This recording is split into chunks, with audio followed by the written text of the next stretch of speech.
اللہ الرحمن الرحیم السلام علیکم، کیسے ہیں آپ سب لوگ؟ میں امید کرتا ہوں آپ سب لوگ خیریت سے ہوں گے، ٹھیک ٹھاک ہوں گے۔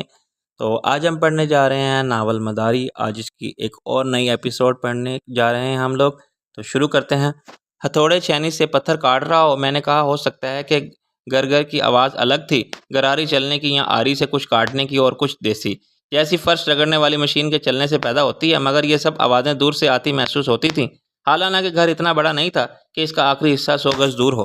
آس پاس کا خالی علاقہ نکال کر بیچ میں گھر ہوگا، شاید 1 ڈیڑھ کنال پر۔ میں فرش پر پڑا تھا تو مجھے آواز فرش سے آنے لگتی تھی۔ میں نے چٹکی بجائی، اس کا مطلب ہے آواز نیچے سے آ رہی تھی، اس عمارت کے زیر زمین کسی حصے سے۔ شبنم نے کہا وہ پرانی عمارت ہے، رسٹ آؤٹ قسم کی، ان میں تہہ خانے نہیں رکھے جاتے، بعد میں تو بنوائے جا سکتے ہیں۔ میں نے کہا خیر، جب ہم نکلیں گے تو اس جگہ کو بھی تلاش کر لیں گے، آج تو آرام کر۔ تو پھر کہیں جا رہے ہو؟ میں نے کہا ہاں، ایک تو مجھے جانا ہے کمال ہاسپٹل، خان جی کو دیکھنا ہے اور یہ معلوم کرنا ہے کہ آخر چندہ انہیں کہاں لے جا رہی ہے۔ بس فون کر کے آزاد صاحب کے پاس حاضری لگوا دو اور ان کی جھاڑ کھا لوں۔ کوئی اور ہوتا تو اب تک برطرف کر چکے ہوتے۔ کوئی کام نہیں کر رہی ہوں، میں دفتر جانا بھی چھوڑ رکھا ہے، شبنم نے کہا۔ ان کو تسلی دینا کہ بہت جلد تم ان کے پاس سنسنی خیز انکشافات پر مبنی خبروں اور کہانیوں کے انبار لگا دو گی۔ وہ ایسی باتوں سے بہلنے والے نہیں ہیں، پھر بھی میں انہیں بہلانے کی کوشش کر سکتی ہوں۔ مگر یہ اندر کیا ہنگامہ چل رہا ہے؟ میں نے کہا پہلے تو چھوٹی اور تیسمار خان کی پیار بھری جنگ تھی، جو ہر وقت کسی کی وجہ کے بغیر جاری رہتی ہے، لیکن اب اس میں فیقہ بھی شامل ہے۔ میرا اندازہ ٹھیک نکلا۔ 3 افراد کے درمیان لڑائی کے 2 الگ الگ اسباب پیدا ہو گئے۔ چھوٹی اور تیسمار خان اپنا روزمرہ کا لڑنا بھول گئے، اب فیقے سے الجھ رہے تھے۔ اس پر چوٹ کا اثر باقی نہیں رہا تھا تو اس نے بہکی بہکی باتیں کرنا بھی چھوڑ دیا تھا۔ اب وہ غصے میں تھا۔ میں نے چھوٹی اور تیسمار خان کا کیس شبنم کے سپرد کیا اور فیقے کو اندر ایک کمرے میں لے گیا۔ کیا بات ہے، کیوں چلا رہے ہو اتنا؟ اس نے برہمی سے کہا۔ نہ چلاؤں تو کیا کروں، تم نے یہاں لا کے بند کر دیا ہے مجھے۔ میں نے مدد کی تھی تمہاری، اور تم نے کہا تھا کہ میری بیوی کو ملک رب نواز کے قبضے سے چھڑوانے میں میری مدد کرو گے۔ میں نے کہا کہ کسی نے بھی قید میں نہیں ڈال رکھا تمہیں، رات کے وقت تمہاری حالت ایسی نہیں تھی کہ ہم کچھ پوچھ سکتے۔ سب بتا چکا ہوں جو معلوم تھا۔ میں نے کہا آج صبح ہم نے ملک رب نواز کو ایک ہوٹل میں دیکھا، وہ پوچھ رہا تھا پروفیسر ہاشم رضا کو۔ پھر میں کیا کروں؟ کیا پروفیسر زندہ ہے؟ وہ لندن میں ہے۔ میں نے کہا۔ وہ بولا میں وہی جانتا ہوں جو سب جانتے ہیں، اس کا قتل ہو گیا ہے۔ میں نے کہا تم نے اسے دیکھا تھا؟ ہاں، سب سے پہلے ملک کے ڈیرے پر، پھر یہاں میں کئی بار آیا تو وہ اکیلا ہی تھا۔ میں نے کہا اس کا حلیہ بتاؤ، صورت شکل اور عمر۔ فیقے نے سوچ کے ہر بات بتائی۔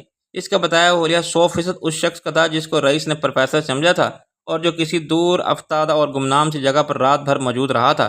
یہ بڑی حیرت کی بات تھی کہ وہ ملک کا بزنس پارٹنر تھا۔ معلوم نہیں کس وجہ سے ملک نے اس کے بارے میں یہ مشہور کرنا ضروری سمجھا کہ اس کا قتل ہو گیا ہے۔ یہ بات پولیس کے ریکارڈ پر لائی گئی، لیکن ہاشم رضا زندہ تھا، کسی خاص مقصد سے لندن بھیج دیا گیا تھا۔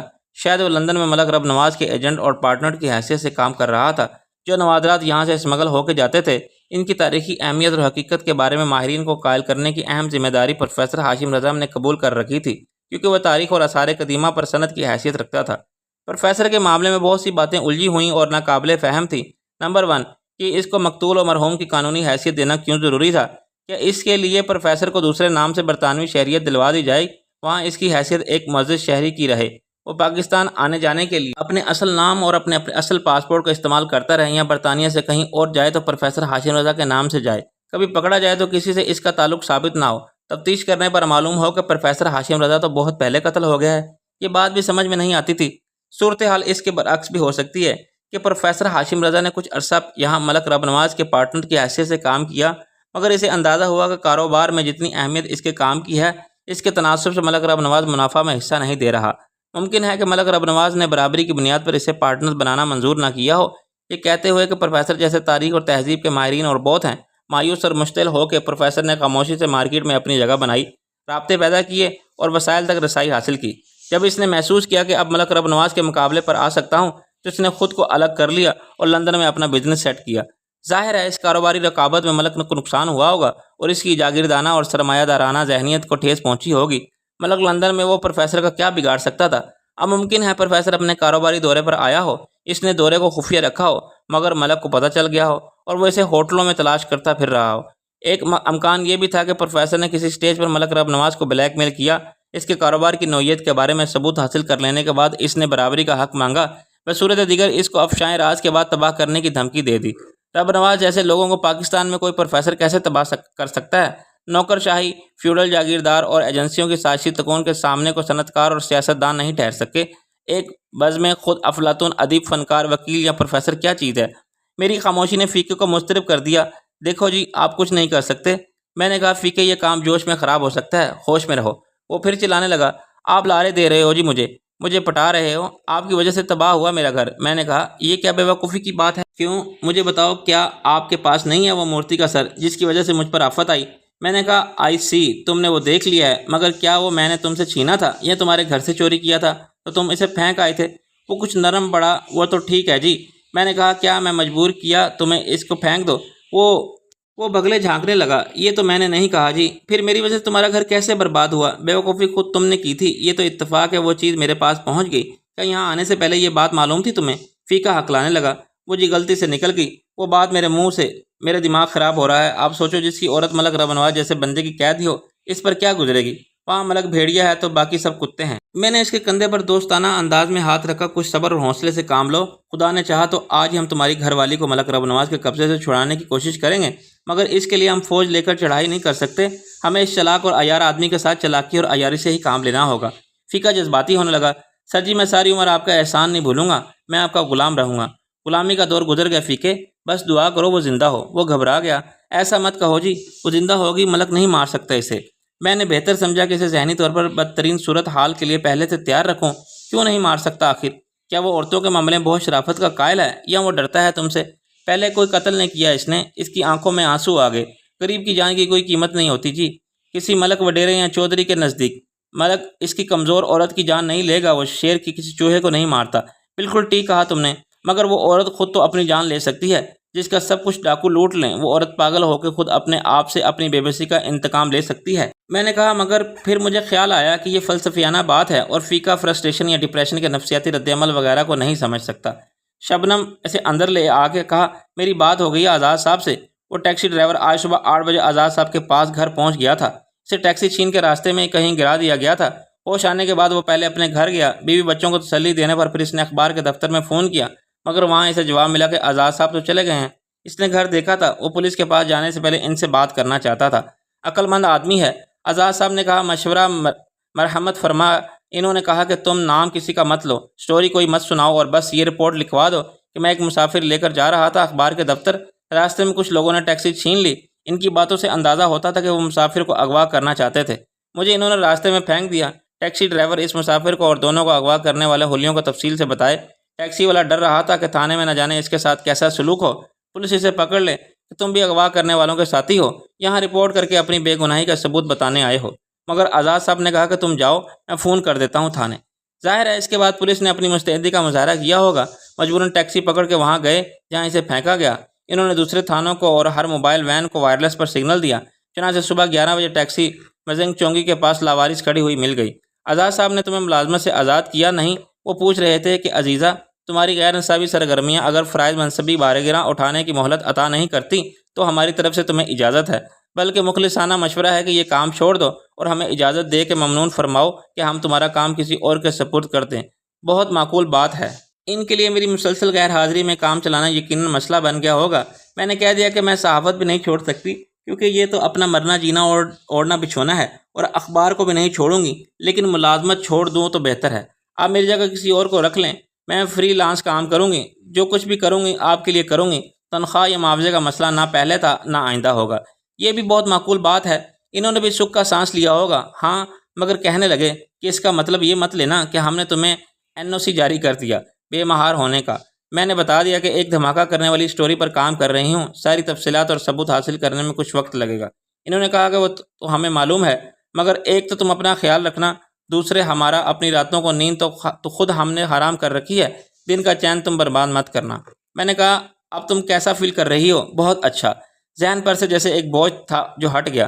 اب میں فری ہوں، یکسوئی کے ساتھ اور کسی احساس ندامت کے بغیر ایک کام کر سکتی ہوں۔ میں نے کہا فیقے نے مورتی کا سر دیکھ لیا ہے، اور اب فیقہ کیا چاہتا ہے؟ وہ بولی، فیقہ چاہتا ہے کہ ہم وہ مورتی کا سر ملک ربنواز کو پیش کرنے کے لیے جائیں، فیقہ ہمارے ساتھ ہو۔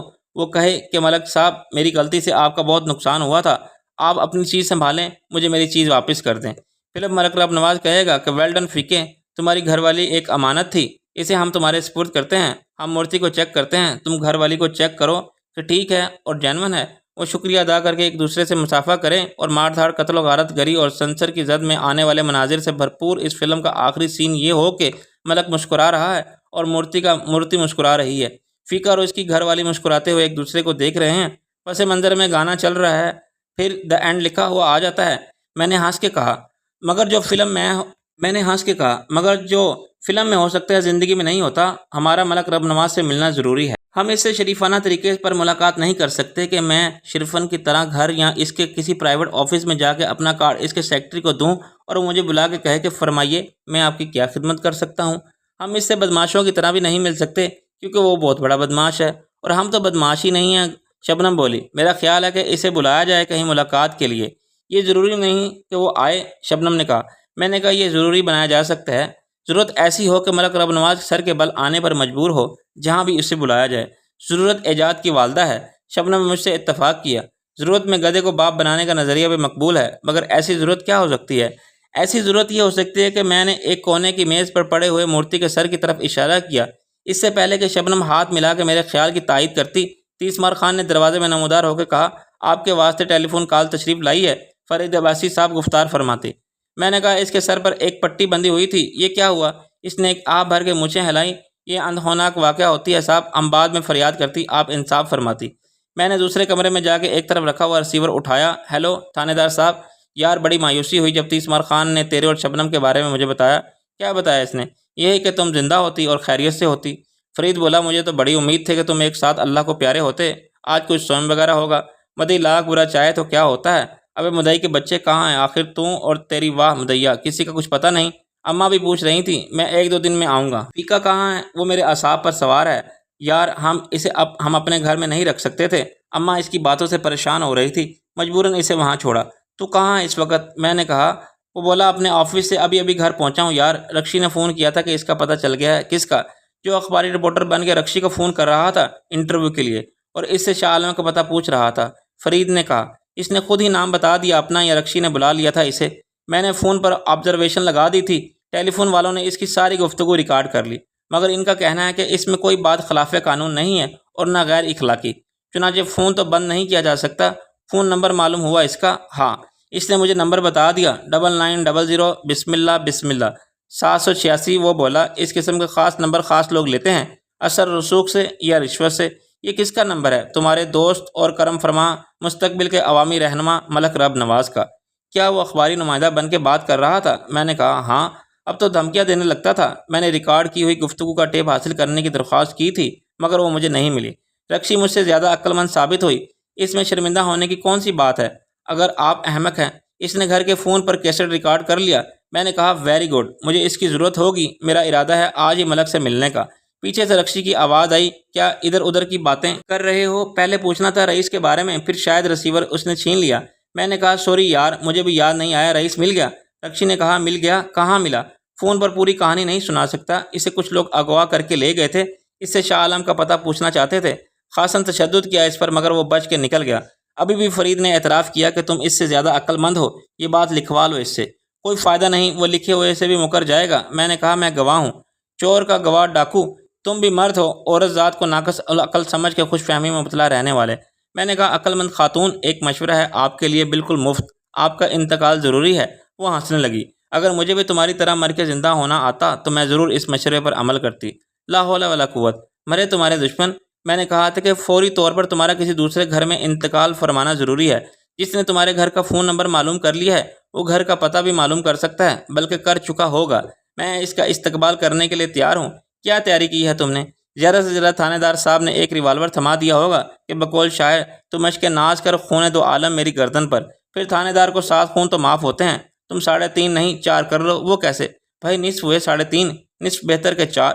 کیا فضول بولتے جا رہے ہو؟ ایک تو تم ہی رہ گئے ہو مجھے بدنام کرنے کے لیے۔ وہ خفا ہونے لگی۔ معاف کرنا، زبان سے سچ پھسل گیا۔ میں کہہ رہا تھا کہ ایک ریوالور پر اتنا بھروسہ کرنا ٹھیک نہیں۔ وہ بولی پھر کیا کروں؟ گھر کی چھت پر چاروں طرف تیارہ شکن توپیں لگوا دوں، ہر کھڑکی پر راکٹ لانچر نصب کروا دوں اور دروازے پر ٹینک کھڑا کر دوں؟ فرید کو اگر پرواہ نہیں ہو تو تمہاری تو یہ سب اسے کرنا چاہیے، ورنہ انارکلی میں یہ سب چیزیں ملتی ہیں، تم خود جا کے لے آؤ۔ دیکھو مذاق چھوڑو، یہ فرید کا بھی خیال تھا کہ میں کچھ عرصے کے لیے اماں کے ساتھ کہیں شفٹ کر جاؤں۔ اس نے تو ثابت ہوتا ہے کہ سارے عقل مند ایک ہی طرح سوچتے ہیں۔ رکشی نے کہا میں نے تو باہر نکلنا بھی چھوڑ رکھا ہے، پہلے فرید کے آفس میں اچھا وقت گزر جاتا تھا، اب گھر میں ہی قید ہو کے رہ گئی ہوں۔ میں نے کہا سب ٹھیک ہو جائے گا انشاءاللہ، تم ذرا یہ اعلیٰ گفت و تشنید اپنے ان کو دو، وکیل صاحب کو۔ فرید بولا رئیس نے کیا بتایا؟ کس بارے میں؟ یار ملک رب نواز کے بارے میں۔ میں نے کہا وہ کچھ بتانے کی پوزیشن میں نہیں ہے۔ اچھا ہوش نہیں آیا ابھی تک؟ کیا حالت زیادہ خراب ہے؟ میں نے کہا ایسی تو کوئی بات نہیں، وہ ایک دم فٹ فاٹ ہے، مگر وہ ملک رب نواز کے بارے میں کچھ نہیں بتا سکتا۔ کیوں؟ خدا نہ خواستہ دماغ کا معاملہ ہے، کچھ یاد نہیں ہے ایسے؟ میں نے کہا نہیں یار، اس کی یادداشت تو مزید بہتر ہو گئی ہے، اسے 13 بار عشق ہوا اور ہر عشق کا انجام منگنی پر ہوا۔ کل 14ویں منگیتر کی باتیں کر رہا تھا، ملک رب نواز کے بارے میں کچھ نہیں بتا سکتا۔ آخر کیوں؟ اس لیے کہ اس کو اغوا کرانے والا کوئی اور تھا اور وہ اس دنیا کا رہنے والا ہی نہیں تھا۔ کیا پہیلیاں بجھا رہا ہے؟ میں نے کہا اس سے ایک مقتول نے اغوا کرایا تھا، پروفیسر ہاشم رضا نے۔ وہ زندہ ہے؟ میں نے کہا ہاں، میں داد دیتا ہوں کہ اتنی جلدی تو عالم بلا میں پہنچ گیا، اس پروفیسر تک۔ اچھا اب دھیان سے میری بات سن، تو کتنی دیر میں آ سکتا ہے میرے پاس اکیلا؟ جیسے رات کو وہ بلا لگ گئی تھی تیرے پیچھے، ایسا پھر نہیں ہونا چاہیے۔ وہ بولا اس سے کوئی خرابی تو نہیں ہوئی؟ خرابی کیسے نہیں ہوئی؟ ساری گلی میں ہارن بجاتی پھر رہی تھی وہ، لوگوں کی نیند خراب ہوئی، ہمارا دماغ خراب ہوا۔ ایسا چکر دے کوئی وہ تیرے جان بخشی کر دے۔ آخر معاملہ کیا ہے؟ میں نے کہا ہم کو جانا ہے ملک رب نواز سے ملنے، کچھ لین دین کا معاملہ ہے، اسے ایک مورتی کا سر دینا ہے اور اس سے ایک بیوی لینی ہے۔ وہ کیسٹ بھی اپنے ساتھ لے آنا، جب ملاقات ہوگی تو دیگر مسائل پر بھی بات کر لیں گے۔ اسے پروفیسر ہاشم رضا کا سلام بھی دینا۔ وہ بولا مگر میں آج نہیں آ سکتا۔ کیوں؟ مہندی لگی ہے پاؤں میں، یا کسی نجومی نے کہا کہ آج گھر سے مت نکلنا؟ میرے ایک آفس کے ساتھی ہیں، ان کے والد کا انتقال ہو گیا ہے، جنازے میں جانا ہے مجھے۔ میں سمجھ گیا، ویری گڈ، تیری ازدواجی زندگی کا دوسرا دور کامیاب ہوگا، تجھے چکر دینا آ گیا ہے۔ وہ ہر جگہ ساتھ رہنے کے لیے تیار ہو جاتی، مگر قبرستان تو نہیں جا سکتی میت کے ساتھ۔ اللہ مرحوم کی مغفرت کرے، تو آدھے گھنٹے میں آ جا۔ وہ بولا جنازہ مغرب کے بعد ہے، تدفین سے واپس آتے آتے 10 تو بج جائیں گے۔ ویسے اماں ہیں گھر پر، رکشی ہے، فون پر رکشی نے لے لیا، تو مارے ہو ادھر؟ میں نے کہا فرید تو ہوگا نہیں۔ وہ برا مان کے بولی یعنی مجھ سے ملنے نہیں آ سکتے تم؟ رئیس کو اور شبنم کو بھی ساتھ لے آتے۔ اوکے، میں کوشش فرماتا ہوں۔ رئیس ابھی سو رہا ہے۔ میں نے ریسیور رکھ دیا۔ شبنم نے کہا بڑے افسوس کی بات ہے۔ میں نے آہ بھری، ہاں، موت سے کس کو دررستگاری ہے؟ جو بیوی سے جھوٹ بول سکے، اسے بیوقوف بنا سکے، وہ کامیاب شوہر ہوتا ہے گویا۔ شبنم نے تن سے کہا۔ میں نے کہا سچ تو یہی ہے، یہ الگ بات ہے کہ سمجھدار شوہر کبھی بیویوں کو اس کا احساس نہیں ہونے دیتے۔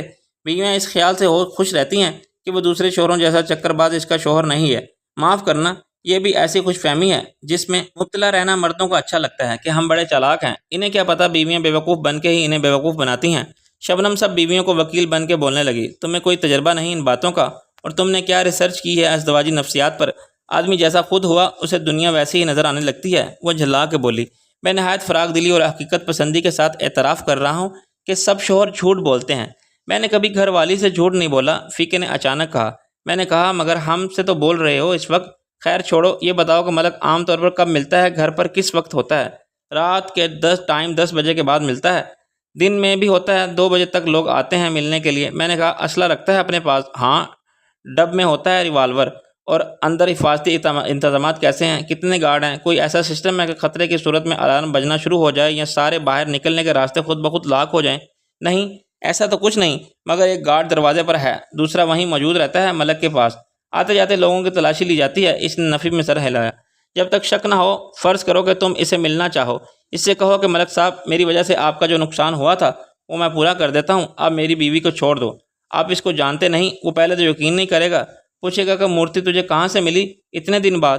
میں کچھ بھی کہوں وہ سمجھے گا جھوٹ ہے، اسے شک یہی ہوگا کہ میں نے مورتی خود ہی ادھر ادھر کر دی تھی اور اب بیوی پھنس گئی میری، تو میں مورتی واپس دینے پر مجبور ہو گیا۔ مگر وہ کہے گا کچھ نہیں مجھ سے، وہ مجھے کہے گا کہ فیقے چل کوئی بات نہیں، غلطی ہو جاتی ہے بندے سے، تو آ کے لے جا اپنی گھر والی۔ مگر ایک بار میں وہاں چلا گیا تو پھر میری لاش نکلے گی باہر، کہیں گاڑنے کے لیے یا دریا میں پھینکنے کے لیے۔